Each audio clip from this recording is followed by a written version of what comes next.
Ako po si Ginang Annalisa Agustin mula dito sa Taal, Bukawi, Bulacan.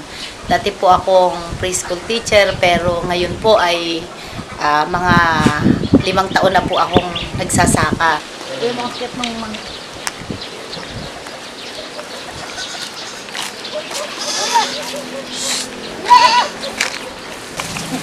Tingnan mo ang cute. Native yan. Ano? Native na sisiw lang yan. Yung Tagalog, hindi yung... Yan ang pinapalaki ko kasi wala akong tanim. Talagang yung family niyo po ay talagang pamilyang magsasaka na po. Tatang ko tsaka inang ko, lumaki kami, tapos yung buhay namin, napalaki kami sa pamamagitan ng pagsasaka. Bukod sa pagsasaka, minsan may gulay sila nung araw. Tapos yung mga isda na nakukuha dito, binebenta. Tapos may mga puno. Dito maraming puno. Tapos yung mga isdang nakukuha. Pero ngayon, wala na lahat na yon. Wala nang isda, wala nang masyadong tanim na gulay. Kasi nga walang tubig. Wala na rin yung mga puno, namatay na rin. Lahat wala. Sa susunod na panahon, mas lalo pa. Baka dry na talaga to. O commercial na to. Nung una, maganda kasi maganda nakapagpapaaral sila ng anak. Pero ngayon, wala na kasi nga hindi na, isang tanim na lang ang nangyayari sa amin. Bakit po isa na lang? Dati po ba ay ilan?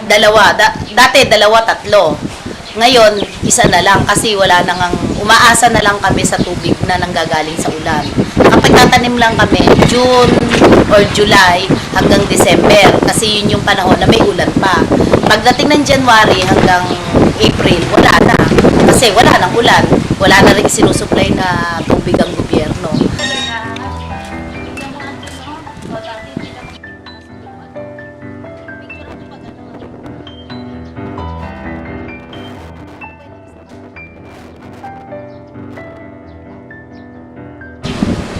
Yon, malaking problema yon. Tubig. Hindi kami makapagtanim.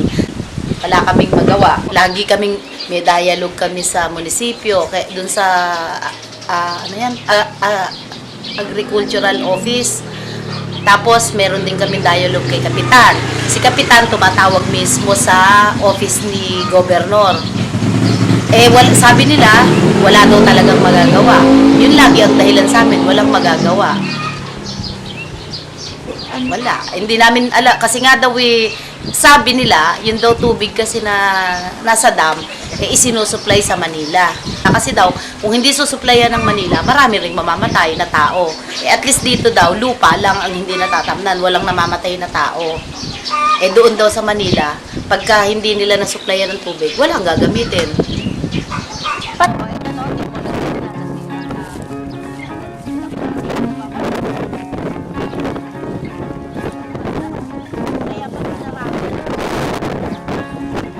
Tinutubuan na ng damo. Tapos, nagkakaroon ng gano'n, makakapal na damo. Na, timuantil din ng damo. Kasi matagal na hindi, kung nasaka yan, wala yan damo na yan kasi malinis yung mga bilapit. Siyempre, 6 na buwan. Walang hindi na taniman. Nililinis lang kasi yan pagka tataniman. Sa katunayan, hindi naman yung bayan natin ang namumroblema na sa patubig. Apektado rin sila ng nitong El Nino. Ang nakakalungkot din lang sa atin, wala pa yung El Nino, may problema na tayo sa tubig. Lalo pang dagdagan yung problema kung nagkaroon ng El Nino. So yun. Ang tubig natin galing sa Angat. Angat Dam. Ang priority kasi, may protocol kasi, na ang priority ng Angat Dam, yung tubig doon, dalhin sa Metro Manila for domestic use. The second priority is para sa power, energy. Third priority lang ang farming. Lalo kung may problema ang ganyan, di ba, may El Nino. So yung tubig sa Angat Dam, nire-reserve nila yun pang Manila, pang power. Huli pa lang daw huli lang, hindi pala daw kasi yun talaga yung policy ng protocol. Huli lang ang mga magsasaka. Nung una, Siyempre, masama loob namin. Sabi na, ano ba naman yung buhay natin? Eh ngayon, natanggap na namin na talagang ganon. Walang isupply yung National Irrigation Administration. Wala na lang, wala talaga kaming magawa. Nung una pa nakiki-meeting pa kami eh. Eh ngayon tinatamad na kami kasi wala naman din nangyayari eh. Kahit mag-meeting, kahit mag-request kami, wala din. Hindi nga namin alam kung ano talaga ang gagawin eh. Ako na ganito eh. Basta nakalagay pa rin sa isip ko na makapagsasaka pa rin ako. Andun yung iba sa kapita.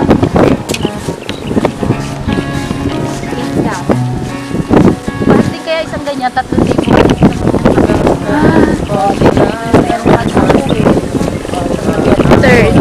Additional, eh kesa wala kang makita-kita. Dalagitang kaligtasan, di naman kami napilit pero nasaktan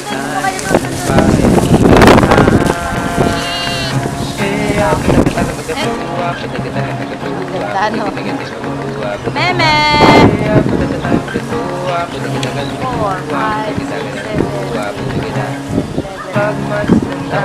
40.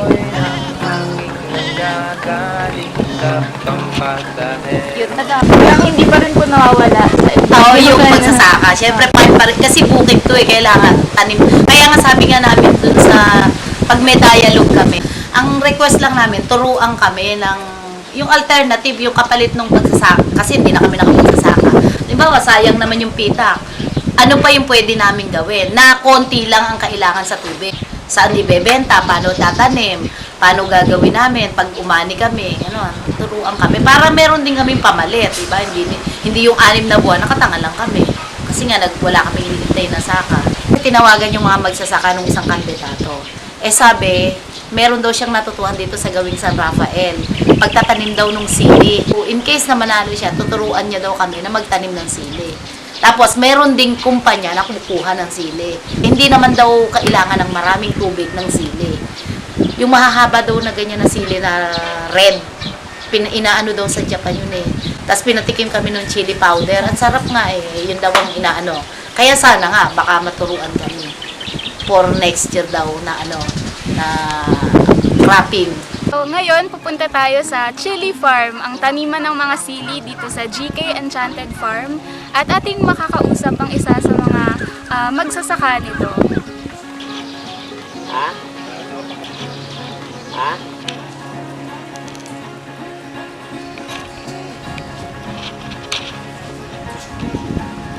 So, we are in the 1 hectare of Gawak Kalinga Enchanted Farm, and we're in front of the ceiling. So here you can see the ceiling labuyo. There are more than 300 ceiling labuyo over there. You can look here more often. That's how the ceiling labuyo at the end. Okay. So this.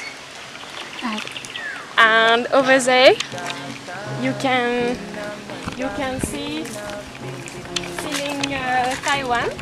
Ceiling Taiwan. Ceiling Taiwan. So there are almost 100 here. They are younger than the ceiling labuyo.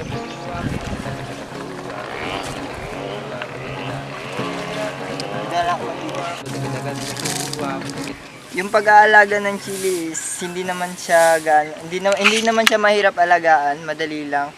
Kailangan mo lang ng yung fertilizer, weeding, proper weeding, at saka healing up. Ano po yun? Healing up. Healing up. Bubungkalin mo lang yung paligid ng tanim para mag-absorb siya ng tubig. Tsaka proper watering. Tsaka yun, isa sa technique ng pag-control ng moisture is mulching. Makakatulong yun siya para hindi ka masyadong nililigo. Kasi nga, isa rin sa problema namin dito is tubig. So, yun, diligan lang namin siya, basang-basa, tapos minulching. Tapos pwede mo na siyang diligan schedule or other day, on the other day, or every 2 days. Basta i-check mo lang kung may moisture pa or either basa pa yung lupa. Machi-check mo siya kapag kailangan mo na siyang diligan kapag tuyo na talaga yung lupa. So hindi kumbaga hindi rin kami kumbaga hindi kami nagfo-focus sa amount ng tubig na nilalagay, kundi tinitignan namin kung basa pa yung lupa. Kung nandun pa ba, kung basa pa ba siya o kailangan na ba diligan. Kaya nalalanta na ba yung tanim, yun. Isa sa mga indication na kailangan ng diligan. Like, basta observe mo lang na pag wala nang moisture,